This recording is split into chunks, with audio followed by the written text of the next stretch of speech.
by Hendrix. So they start get some of those sorts of things happening. Yeah. So you don't have to just do, you know, that sort of thing. You can put a lot of rock and roll into it as well. Anyway, but apart from that, yeah. Yes, it's got a range of different styles. We talk about the chords and the vocals and the opportunities that when you come to write your stuff, you can structurally put some of these things in. I got this score yesterday, so I've had a chance to do a lot with it. So it's got quite a lot of repeat. So that's my excuse. Yeah, it's always good to have an excuse before you start. So I've got to concentrate on that. So I'll go for it.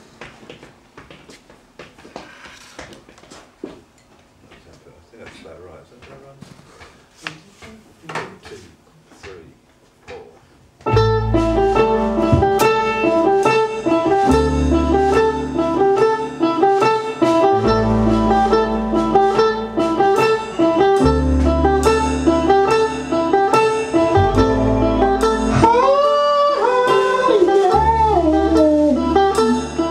Summer breeze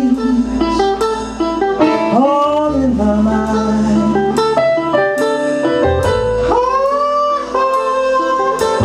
Oh yeah, summer breeze all in my mind.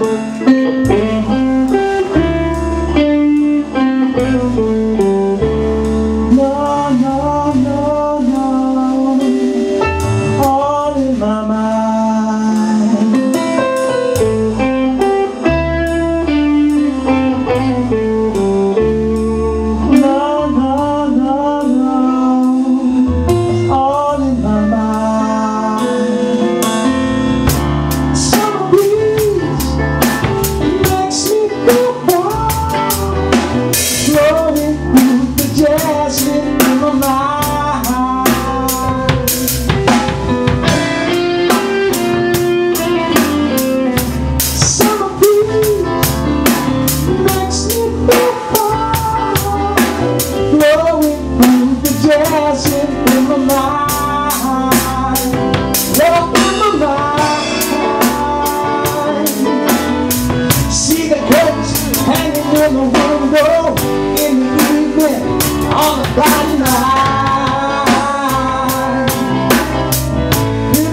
Rob chose that one.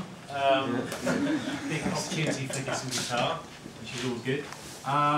Hey, do you want to talk us through the chords, how they're different, perhaps from your average blues, Motown?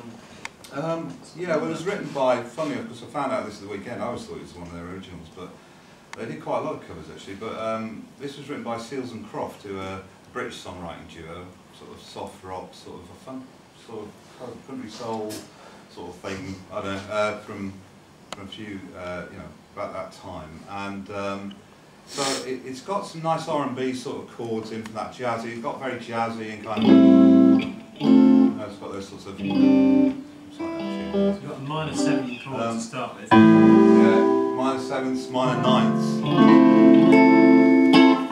things like that, and but then it goes in the middle 8, or the chorus section, whatever it is. It's slightly funny structure to it. It goes. Wow.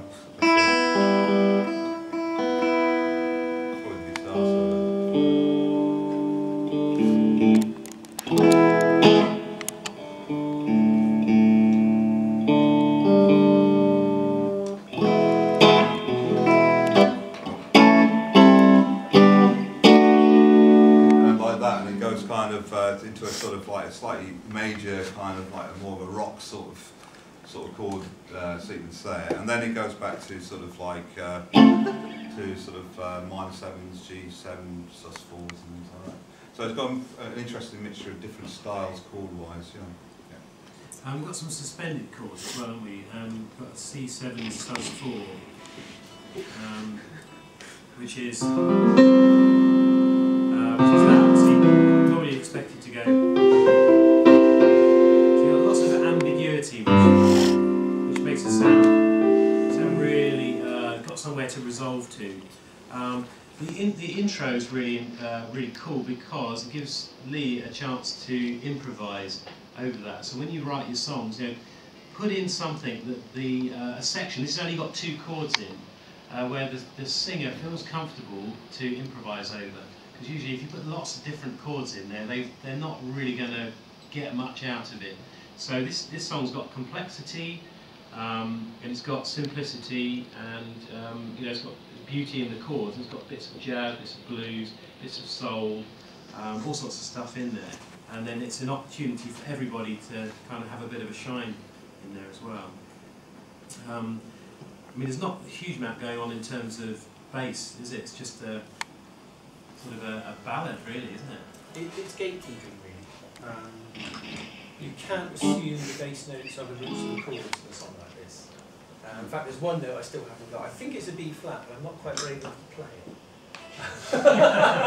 You probably know the one. So the dull bass thud. Yeah, that's it. You suddenly go, because you're not quite sure. I'm pretty sure it's a B flat, but I'm only DIing, so I can't really hear it. So there's always fun to be had in ballads. But it's, you know, the whole introduction section.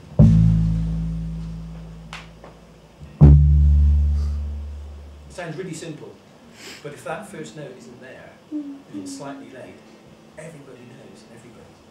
You know, it really does upset everything. So it might be a simple part, it might just be a big note, but you can lead into it. Use all sorts of things you can do to make it more interesting and get it moving. So yeah, you know, simple, but you've got to be there. It's good. And in terms of vocal, how does it differ from the others? Yeah, well, this one's actually quite a challenge for me. I'm happy to admit it's quite high pitched. Sorry. Quite high pitched. Yeah, very. Yeah, and, yeah. He's just one of those singers that have an incredible range, you know. And if you want to sing songs that are particularly high, you're used to singing, say, around the middle, then you just need to work at it a little bit, really. So yeah, just working out these high notes very gradually is the key, really. Using some of the crazy techniques that we've been doing in the singing lessons as well, like putting a G in front of it, that's really useful. If I'm going for a note in this up here, if I put a G in front of it, it helps to make it stronger. If I go G, it just literally, it's a simple little tool just to work on it. And yeah, so it's those kind of things you can do to make it easy. And generally, if you push too hard on the note, if you use too much of your chesty notes, this range, and push it up too high, it's just going to sound squeezy and nasty. So it's best to start light. Use a mic technique. Yeah, yeah. I mean, I was using the mic quite close on some of these parts. You probably noticed, you know, because especially the highest note.